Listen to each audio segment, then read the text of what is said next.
Hey, your second chair with Wolf Gorlick. A few minute riffing on IT and IT security. Today looking at web apps and dog bites, toddlers with floss, car crashes. You know, when you look at stats, right, your stats are so oftentimes different than your actual risk tolerance. So if you're asked, hey, what's safer, a plane or a car? Most people are like, I'm not getting on a plane. But planes are more safe. Though, try doing a YouTube video on a plane. It's not easy. If you look at something like, what's more likely, shark bite or dog bite? Well, obviously, a dog bite, but everyone's afraid of sharks. What's more likely, terrorism or getting killed in terrorism, or getting killed by a 5-year-old toddler, or by floss, or worse yet, by toddlers with floss? Terrorism, pretty nominal. So when you look at something like web apps, what's more likely, to get hacked by a web app, or to get hacked because someone broke your firewall? Well, web apps. So the tip for you is make sure you're doing good vulnerability management on your web apps. My incident response folks tell me that around a fifth of all investigations they run originated at the web app layer. That's second only to phishing. So get a phishing program in place, and if you haven't already, pause this video, go watch another video, and then come back.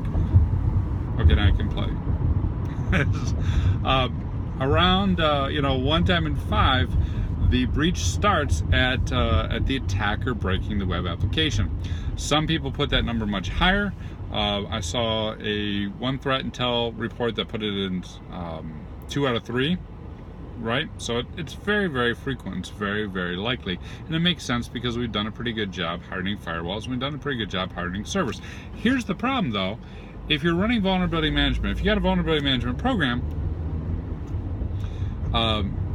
step 1, make sure you're scanning things, and that's usually unauthenticated. Step 2, make sure you're scanning things and doing authenticated scans.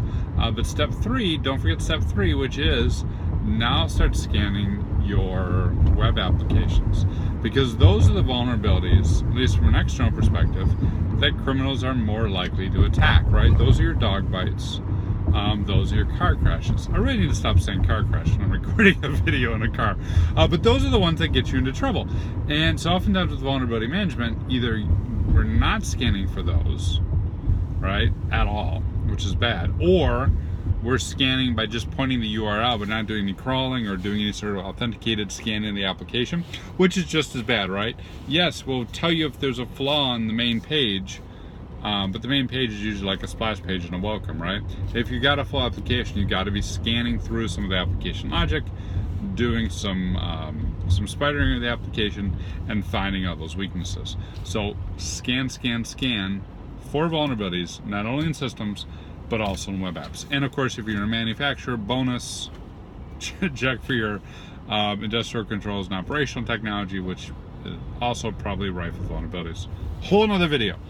But for right now, web apps, very likely attack vector. Scanners like Rapid7 or Tenable Nessus or Qualys, all of them have web app components. Use those, or conversely, if you'd like, embed the scanning into the application using some of the integrated security tools like Contrast. Right? There you go. What do you like to use for web app scanning? Are you doing it?